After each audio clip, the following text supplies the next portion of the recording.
मालदीव पहुंचे प्रधानमंत्री मोदी। भारतीय प्रवासी समुदाय ने गर्मजोशी से किया स्वागत। नेशनल डे इवेंट में होंगे चीफ गेस्ट।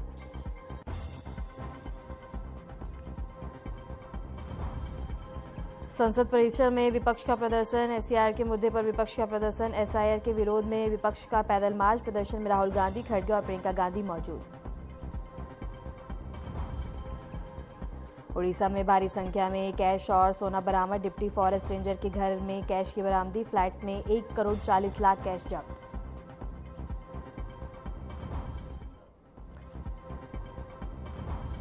लखनऊ में ऊर्जा विभाग की अहम बैठक। सीएम योगी करेंगे ऊर्जा विभाग की हो रही समीक्षा। नई दिल्ली दरों पर भी चर्चा संभव।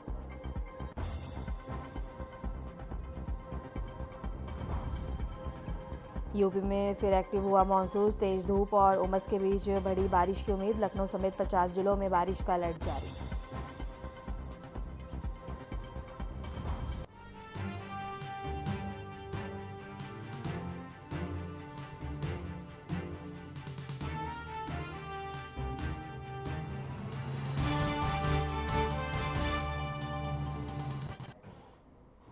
नमस्कार, आपका बहुत बहुत स्वागत है। मैं हूं आपके साथ वर्षा शर्मा और रुक करेंगे उत्तर प्रदेश की खबरों की। और बड़ी खबर है जहां सपा नेता एसटी हसन का बड़ा हमला देखने को मिला है। हमला करते हुए उन्होंने कहा है कि लोकतंत्र का कत्ल किया जा रहा है। वोट कट जाए तो चुनाव का क्या फायदा, सरकार ना कराए इलेक्शन। एसटी हसन ने बड़ा बयान दिया और लोगों के वोट काट दिए गए हैं। सो की बड़ी खबर है जहां बता दें कि एसटी हसन ने बड़ा बयान देते हुए कहा कि लोकतंत्र का कत्ल किया जा रहा है। और इसके साथ ही सपा नेता एसटी हसन ने बड़ा बयान देते हुए हमला किया है। और इसके साथ ही बता दें कि बीजेपी सरकार पे यह हमला किया गया है जहां कहा गया है कि लोकतंत्र का कत्ल किया जा रहा है। और इसके साथ ही उन्होंने बयान देते हुए कहा कि वोट कट जाए तो चुनाव का क्या फायदा।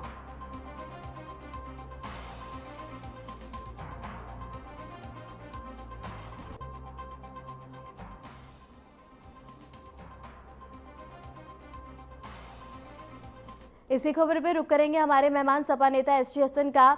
हसन जी, आपका बहुत बहुत स्वागत है आर्यन टीवी में। आपने जिस तरह का बयान दिया है, आखिर जिस तरह से आपने भी बीजेपी सरकार पे हमला बोला है, लेकिन जिस तरह से आगामी चुनाव भी आने वाले हैं, क्या यह आपका बयान चुनाव के मद्देनजर देखने को मिल सकता है?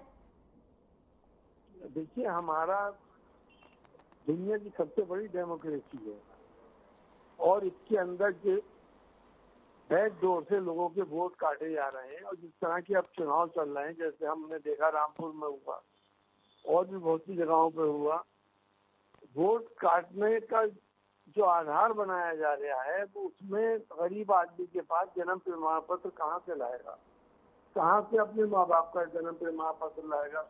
कोई उसको बिहारी कर, कोई उसको बाहरी कर देगा, कोई बांग्लादेशी, कोई रोहिंग्या। तो जब यहाँ के लोगों के वोट ही नहीं बनेंगे और वोट कट जाएंगे, जैसे कि हमें खबरें मिल रही हैं कि बिहार में लगभग 70 लाख वोट कट गए। तो जब ये वोट कट जाएंगे तो फिर चुनाव की क्या ऑथेंटिसिटी रहेगी और किसके वोट कट रहे हैं। अगर बांग्लादेश के नाम पे, रोहिंग्या के नाम पे वोट कटेंगे तो वो जाहिर है इंडिया गठबंधन की वोट कट रहे हैं। वो पर्टिकुलर मुस्लिम के कटेंगे, दलितों के कटेंगे, जैसा कि हमें शुबा हो रहा है। तो फेयर इलेक्शन कराने के लिए ये नहीं हो सकता कि बायोमेट्रिक सिस्टम से वोट डलवा देंगे। सबके आधार बने हुए, सबका बायोमेट्रिक सिस्टम हुआ है, ना कोई फेक वोट पड़ेगा और फेयर इलेक्शन हो जाएगा। हसन जी, अगर देखा जाए तो जिस तरह से आपने कहा कि फेयर इलेक्शन, अगर सपा की बात करें तो सपा की नजर में, आखिर सपा की नजर में फेयर इलेक्शन क्या है? क्योंकि अगर सपा के मत में अगर मतदान हो तो सपा के लिए सारी चीजें ठीक है, और अगर सपा के मत में मतदान ना हो तो चुनाव आयोग पे भी सवाल उठाए जाते हैं, उनकी प्रक्रिया पे सवाल उठाए जाते हैं, ईवीएम पे सवाल उठाए जाते हैं, अब वोट कटने को लेके भी सवाल। आखिर फेयर इलेक्शन क्या है? सपा की परिभाषा क्या है इसकी? फेयर इलेक्शन ये है कि जहाँ पे आदमी निडर होकर वोट डाल सके अपना। अब अगर आप अपना इन्वेस्टिगेशन पर पत्रकारिता करेंगी और आप रामपुर में जो इलेक्शन हुआ था अगर उसके बारे में मालूम करेंगी तो मालूम हो जाएगा कि क्या फेयर हुआ था या नहीं हुआ था। क्या हमारे यहाँ और भी इलेक्शन हुए, कुंदरकी में हुआ, उसमें भी यही सब कुछ हुआ। तो इस तरह से अगर बाई हुक बाई क्रूक जीतना ही है चुनाव, तो फिर चुनाव का तो एक ड्रामा सा हो गया। हसन जी, आप ही की फेयर इलेक्शन की परिभाषा में से एक छोटा सा सवाल, क्या लोकसभा चुनाव में 2024 लोकसभा चुनाव में यूपी में जो इलेक्शन हुआ और उसमें जो चुनाव के मतदान सामने नजर देखने को, जो नतीजे देखने को मिले, वो फेयर था? देखिए, वहाँ भी बहुत सी जगहों के ऊपर लोगों के वोट नहीं थे। अगर एक घर में 10 वोट हैं तो उसके बाद 8 ही वोट आ रहे थे। ऐसा नहीं है भाई, कम से कम मतदाता सूची यहाँ के लोगों की सही होनी चाहिए। ये ना हो कि साहब एक पर्टिकुलर वर्ग का वोट कम कर दें, ये साहब दलितों का और पिछड़ों का वोट कम कर दें, मुस्लिम का कर दें और बाकी का ना करें।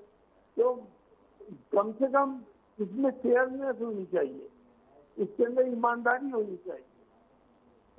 इलेक्शन कमीशन एक इंडिपेंडेंट बॉडी है और हमने एक्सपीरियंस फैसल साहब का भी वर्किंग देखी है। इलेक्शन कमीशन को उस वर्किंग को आइडियल बना के वर्किंग करें तो किसी को भी कोई शिकायत नहीं होगी। ठीक है संजय, आपका फिर से रुख किया जाएगा। लखनऊ से बड़ी खबर है, जहां लखनऊ में ऊर्जा विभाग की अहम बैठक हुई है। ऊर्जा विभाग की आज अहम बैठक और सीएम योगी इस करेंगे ऊर्जा विभाग की समीक्षा बैठक और सीएम आवास पर बैठक जारी। नई बिजली दरों पर भी हो सकती है चर्चा। ऊर्जा विभाग के सभी बड़े अफसर इसमें मौजूद हैं। इस वक्त की बड़ी खबर है, जहां बता दें कि ऊर्जा विभाग के सभी बड़े अफसर मौजूद हैं और इसके साथ ही लखनऊ में ऊर्जा विभाग की अहम बैठक है। और इसके साथ ही बता दें कि लखनऊ से इस वक्त की बड़ी खबर है, जहां ऊर्जा विभाग की आज अहम बैठक हो रही है। सीएम योगी ऊर्जा विभाग की समीक्षा और इसके साथ ही सीएम आवास पर यह बैठक जारी है। नई बिजली दरों पर बता दें कि चर्चा भी संभव है और इसके साथ ही ऊर्जा विभाग के सभी बड़े अफसर इस बैठक में इस वक्त मौजूद है। इस वक्त की बड़ी खबर है, जहां बता दें कि लखनऊ में ऊर्जा विभाग की अहम बैठक हो रही है और सीएम योगी ऊर्जा विभाग की बता दें कि समीक्षा कर रहे हैं और नई बिजली दरों पर भी चर्चा संभव है। इसके साथ ही बता दें कि बड़े अफसर भी इस बैठक में मौजूद हैं।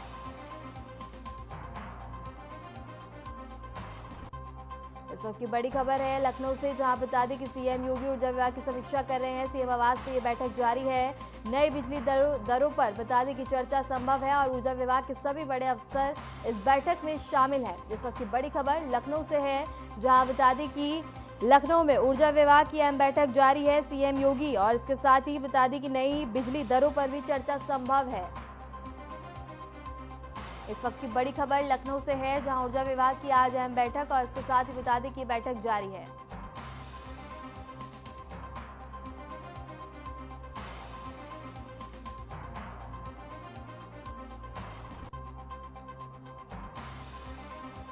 इसी खबर पर रुक करेंगे हमारे संवाददाता अमन प्रधान का। अमन, क्या कुछ जानकारी है? बैठक जारी है। देखिए, निश्चित तौर पर जो समीक्षा बैठक है वो मुख्यमंत्री की अध्यक्षता में होनी है और अगर बैठक की बात की जाए तो जो सभी अधिकारी हैं वो 5 यानी कि मुख्यमंत्री आवास पर उनका पहुंचना शुरू हो गया है। मुख्य सचिव मनोज सिंह भी मुख्यमंत्री आवास पर पहुंच चुके हैं और बहुत जल्द जो ऊर्जा मंत्री हैं AK शर्मा वो भी पहुंचेंगी। उसके बाद जो पूरी बैठक है उस पर शुरू होगी और अगर जिस तरीके से चर्चाओं की बात की जाए तो लगातार जिस तरीके से ऊर्जा मंत्री इस समय चर्चाओं में बने हुए हैं, वही कहीं ना कहीं मुख्यमंत्री जी का भी सख्त निर्देश और साफ निर्देश है कि जो व्यापारी हैं उनको साफ तौर पर जो सभी संगठन हैं लगातार जो प्रदर्शन कर रहे हैं उनकी यही मांग है कि जो जिस तरीके से उत्तर प्रदेश में 24 घंटे बिजली देने का जो वादा था वो मुख्यमंत्री पूरा करे, जिसके लिए कहीं ना कहीं एक ये अहम बैठक है।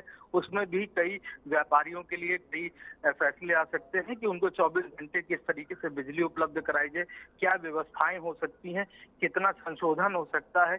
जितने भी अधिकारी वहां पर मौजूद हैं खुद मुख्यमंत्री उनसे जवाब तलब कर सकते हैं कि क्यों जो 24 घंटे बिजली की उपलब्धता की चर्चा पहले हो चुकी है तो क्यों उनको 24 घंटे बिजली नहीं मिलती। तो ऐसे तमाम सवाल हैं जिनको लेकर के मुख्यमंत्री खुद ये समीक्षा बैठक कर रहे हैं और इस बैठक में साफ तौर पर ये सभी चीजें साफ तौर पर क्लियर हो जाएंगी कि जो बैठक का जो मुख्य कारण रहा है। ठीक है अमन, ठीक है अमन, आपका बहुत बहुत शुक्रिया हमारे साथ जुड़ने के लिए, तमाम जानकारी साझा करने के लिए।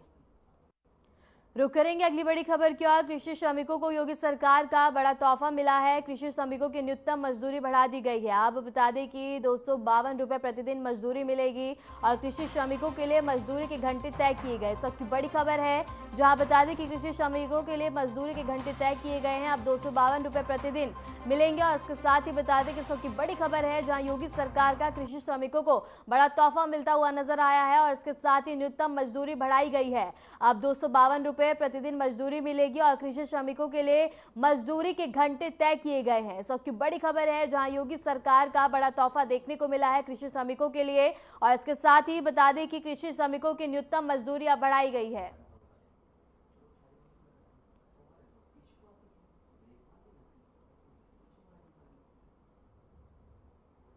इसके साथ ही बता दें कि योगी सरकार का बड़ा तोहफा कृषि श्रमिकों के लिए देखने को मिला है, जहां बता दें कि अब 252 रुपए प्रतिदिन मजदूरी मिलेगी और इसके साथ ही समय सीमा भी तय की गई है। सबकी बड़ी खबर है, जहां कृषि श्रमिकों के लिए मजदूरी के घंटे तय किए गए हैं और इसके साथ ही अब 252 रुपए प्रतिदिन मिलेगी मजदूरी। कृषि श्रमिकों को योगी सरकार का बड़ा तोहफा मिला है, जहां कृषि श्रमिकों की न्यूनतम मजदूरी अब बढ़ा दी गई है और इसके साथ ही बता दें कि कृषि श्रमिकों के लिए मजदूरी के घंटे तय किए गए हैं। अब 252 रुपए प्रतिदिन मजदूरी मिलती हुई नजर आएगी और इसके साथ ही कृषि श्रमिकों को योगी सरकार का बड़ा तोहफा मिला है। एक बार फिर से रुक करेंगे हमारे संवाददाता अमन प्रधान का। अमन, क्या कुछ जानकारी है? योगी सरकार का बड़ा तोहफा देखने को मिला है कृषि श्रमिकों के लिए। देखिए, कृषि श्रमिकों के लिए एक बड़ी सौगात है। मुख्यमंत्री योगी आदित्यनाथ ने समीक्षा बैठक करी थी कृषि विभाग की, तो उसमें साफ तौर पर जो श्रमिक है उनको किस तरीके से बल प्रदान किया जाए, क्योंकि अगर बात की जाए उत्तर प्रदेश की तो कृषि का जो सेक्टर है वो कहीं ना कहीं पूरे ऑल ओवर जो जनता है वो कहीं ना कहीं से जुड़ी हुई है। तो अगर बात की जाए कृषि श्रमिकों की तो लगभग 252 रुपए प्रतिदिन का जो मानदेय है वो देने की बात कही गई है। और अगर जिस तरीके से बात की जाए 6,552 रुपए प्रतिमाह, यानी कि लगभग 6,500 के आसपास का जो पूरा भुगतान है वो कृषि श्रमिकों को मिलेगा। अगर बात की जाए डिजिटल भुगतान की भी विकल्प व्यवस्थाएं मुख्यमंत्री योगी आदित्यनाथ ने की है। नगद और उपज, ये तीनों जो सेक्टर्स होते हैं मजदूरी के, उन तीनों को पूरी तरीके से इस पहलू पे रखा गया है। वहीं अगर साफ तौर पर अगर कहा जाए कि कृषिकरण में पशुपालन, मधुमक्खी पालन और मशरूम उत्पादन, ये अभी तक कृषि उत्पादन में कृषि जो श्रमिक हैं वो इसमें एनरोल नहीं थे, लेकिन इनको भी अब एनरोलमेंट के लिए मुख्यमंत्री ने एक सौगात दी है। कहीं ना कहीं एक बड़ी सौगात है, क्योंकि साफ तौर पर उत्तर प्रदेश में कृषि प्रधान देश है उत्तर प्रदेश, और जिस तरीके से बात की जाए उत्तर प्रदेश में कृषि और कृषकों की संख्या कहीं ना कहीं बहुत ज्यादा है। तो साफ तौर पर 6,552 की जो धनराशि जो प्रतिमाह जो लोगों को मिलेगी श्रमिकों को, उनके लिए कहीं ना कहीं ठीक है, मैंने आपका फिर से रुक किया जाएगा। रुक करेंगे अगली खबर की ओर। आगरा से बता दें कि आगरा धर्मांतर गैंग पर बड़ा खुलासा देखने को मिला है। रहमान के बेटों ने पूछताछ में अपने सच उगले हैं। इसके साथ ही गैंग का मास्टरमाइंड है अब्दुल रहमान। उत्तराखंड महाराष्ट्र तक फैला है नेटवर्क। इस सबकी बड़ी खबर है, जहां बता दें कि गैंग का मास्टरमाइंड है अब्दुल रहमान। आगरा धर्मांतर गैंग पर बड़ा खुलासा होता हुआ नजर आया है। जहां एक और बता दें कि छांगुर बाबे पे लगातार कार्रवाई देखने को मिल रही है, तो वहीं दूसरी ओर अब आगरा का मामला भी गर्माता हुआ नजर आ रहा है और आगरा में भी धर्मांतर गैंग पर बड़ा खुलासा हुआ है।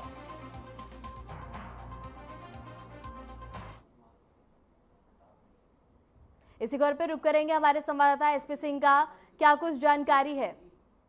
जी मैं आपको बता दूं कि पुलिस ने तीन आरोपियों को गिरफ्तार किया था कल। तीनों आरोपी आगरा ISBT से गिरफ्तारी हुई थी। धर्मांतर मामले में गैंग में अब्दुल्ला रहमान और 2 बेटे उनको गिरफ्तार किया गया था। और बता दूं, पुलिस में पूछताछ के बाद जानकारी सामने आई है कि हरियाणा की एक लड़की को धर्मांतर कराने के मामले में पूछताछ की गई, सामने खुलासा हुआ है। पूछताछ में सामने आया, पुलिस ने सरगना के 2 बेटे हरियाणा की युवती को धर्मांतर कराकर जबरन निकाह करने के दिल्ली के जुनैद को गिरफ्तार किया है। एसपी, इस पूरे मामले में प्रशासन का क्या कुछ कहना है? और जिस तरह से नेटवर्क फैले हुए नजर आया और इसके साथ ही पूरे मामले में खुलासा किया जा रहा है, गैंग का मास्टरमाइंड है अब्दुल रहमान। अब पूरे मामले में प्रशासन की ओर से क्या कुछ कार्रवाई देखने को मिलेगी और अब तक क्या कुछ कार्रवाई की जा चुकी है? जी, आगरा के पुलिस जो आयुक्त हैं दीपक कुमार, उन्होंने बड़ी जनता से पूछताछ की है पुलिस के द्वारा। हरियाणा की युवती को कोर्ट में भी बयान दर्ज कराए हैं। पुलिस ने जुनैद अब्दुल्ला रहमान के बेटे अब्दुल्ला और अब्दुल रहीम के बारे में दाखिल करके उन्हें जेल भेज दिया है। थाना हरी पर्वत में ISBT के पास से इनको गिरफ्तार किया गया था, लेकिन एक मामला थाना सदर बाजार में 2 बहनों को जबरन जाल में फंसाने के वाले अवैध धर्मांतर के 10 दस्तावेजों को भी गिरफ्तार किया गया पूछताछ के बाद। जी एसपी, इस पूरे मामले पे स्थानीय लोगों का क्या कुछ कहना है? जी, इस मामले में सारे लोगों को कहना है कि ये मामला उसकी विशेष रूप से जांच की जा रही है और जो आगे सामने आएगा उस पर भी खुलासा किया जाएगा। ठीक है एसपी, आपका बहुत बहुत शुक्रिया हमारे साथ जुड़ने के लिए, तमाम जानकारी साझा करने के लिए। फिलहाल रुकते हैं एक छोटे से ब्रेक के लिए, बने रहे हमारे साथ।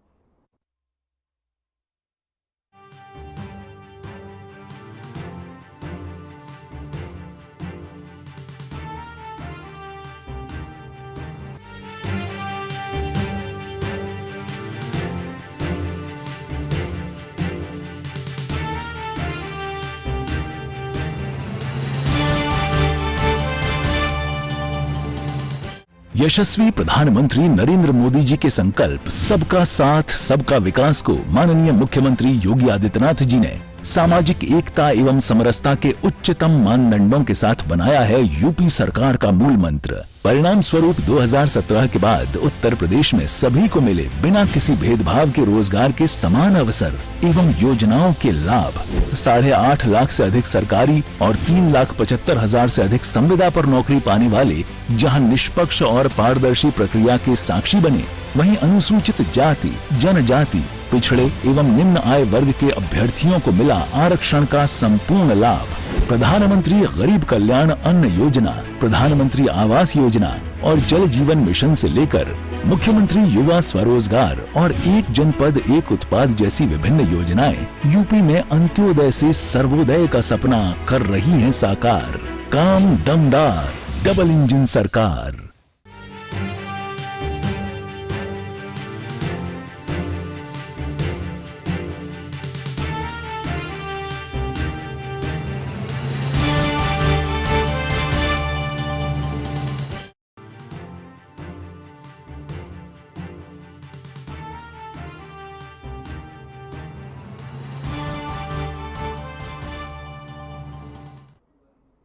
ब्रेक के बाद स्वागत है। खबरों में आगे बढ़ेंगे। कन्नौज से खबर है, जहां बता दें कि सपा अध्यक्ष अखिलेश यादव अपने संसदीय क्षेत्र पहुंचे। शोक संवेदना व्यक्त करने के लिए पार्टी नेता राजेश पाल के घर पहुंचे। अखिलेश यादव का काफिला जैसे ही आगे बढ़ा, रास्ते में सपा नेता कैश खान ने उन्हें रोका और कैश खान के आग्रह पर अखिलेश यादव ने अपना काफिला रोका और कुछ देर उनके गेस्ट हाउस में रुककर बता दें कि हालचाल भी जाना।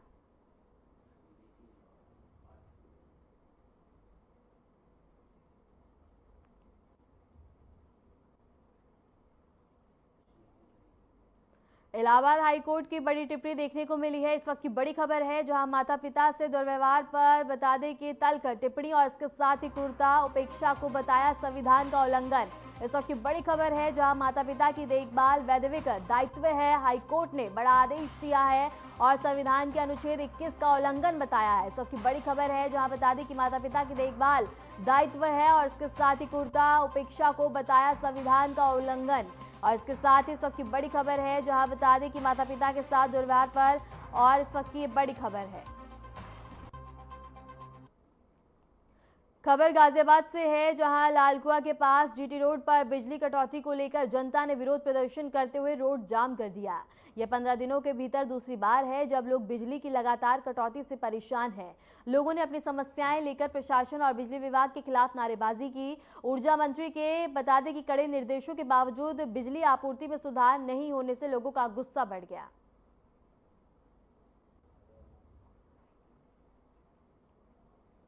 खबर आगरा से है, जहां बता दें कि यमुना क्षेत्र स्थित जैन फास्ट फूड पर देर रात जीएसटी विभाग की टीम ने छापेमारी की। सुबह भी 2 और गाड़ियां पहुंची और दस्तावेजों की गहन जांच जारी है और जांच के दौरान जीएसटी टीम के साथ स्थानीय पुलिस भी मौके पर मौजूद रही।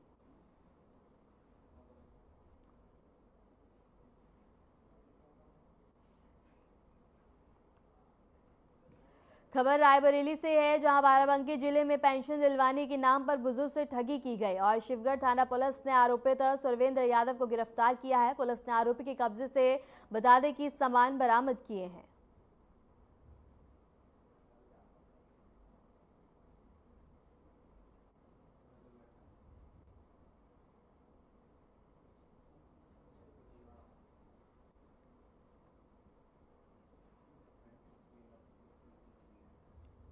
रायबरेली से एक खबर है, जहां पेंशन के नाम पर बुजुर्ग से ठगी की गई और इसके साथ ही पुलिस ने पूरे मामले का खुलासा किया, जहां आरोपी को अब गिरफ्तार कर लिया गया है। फर्जीवाड़े करने वाले आरोपी को पुलिस ने गिरफ्तार कर लिया है। रायबरेली से एक खबर है, जहां बता दें कि एक बुजुर्ग के साथ और इसके साथ ही फर्जीवाड़े का ये पूरा मामला है और इस बुजुर्ग के साथ बता दें कि ठगी करने का मामले का खुलासा हुआ है और पुलिस ने पूरे मामले में छानबीन करते हुए आरोपी को गिरफ्तार कर लिया है। खबर झांसी से है, जहां एक चौंकाने वाली घटना सामने आई है और शादी के 3 महीने बाद एक नवविवाहिता रीना ने पति और जेठ को नशीला खाना खिलाकर घर से 3 लाख के गहने और 50,000 रुपए लेकर प्रेमी रिंकू के साथ फरार हो गई। मायके वालों ने हत्या का आरोप लगाया, लेकिन पुलिस ने बता दी कि दोनों को गिरफ्तार कर लिया और पुलिस ने लूट और धोखाधड़ी का मामला दर्ज किया है।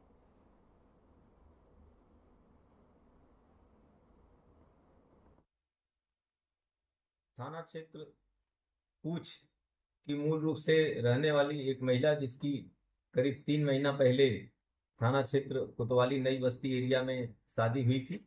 वो 1/6/2025 को अपने पति तथा जेठ को नशीला पदार्थ देकर घर से ज्वेलरी और पैसा लेकर के अपने प्रेमी के साथ, जो उसी गांव का रहने वाला, उसके साथ चली गई थी। इस संबंध में मायके तथा ससुराल वाले एक दूसरे पर तरह तरह के आरोप लगाते हुए प्रार्थना पत्र दे रहे थे, जिसके संबंध में थाना कोतवाली में पूर्व में ही गुमशुदगी दर्ज कर ली गई थी।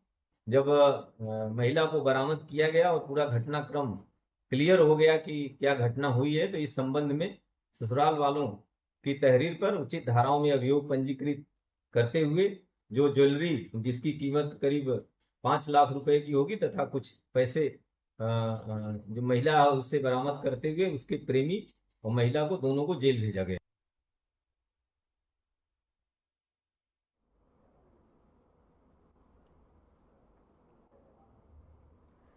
काशी के मदनपुरा क्षेत्र में स्थित सिद्धेश्वर महादेव मंदिर को सावन के पवित्र महीने में पहली बार भक्तों के लिए खोला गया। कई वर्षों से बंद पड़े इस मंदिर के कपाट खुलने से इलाके में शिव भक्तों और इसके साथ ही आस्था का माहौल देखने को मिला है और इसे विशेष रूप से सावन के पवित्र अवसर पर खोला गया है। भक्तों की नाराजगी और लगातार हो रही अपीलों के बाद आखिरकार मंदिर प्रशासन ने आज इसके कपाट खोल दिए हैं।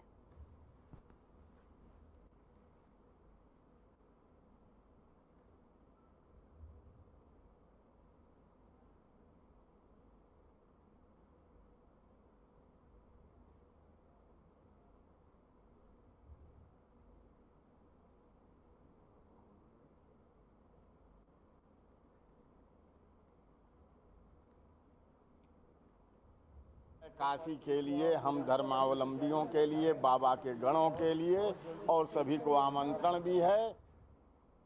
खबर हमीरपुर से है, जहां हमीरपुर के राट कोतवाली क्षेत्र के बेलगांव में शादी के दूसरे दिन दुल्हन नकदी और जेवर लेकर फरार हो गई। दूल्हा बता दें कि प्रतिभोज लेकिन और इसके साथ ही ड्रोन कैमरे और सीसीटीवी दुल्हन खेत की तरफ जाते हुए दिखाई दी है और शादी से पहले दुल्हन बिजवानी के घर रही।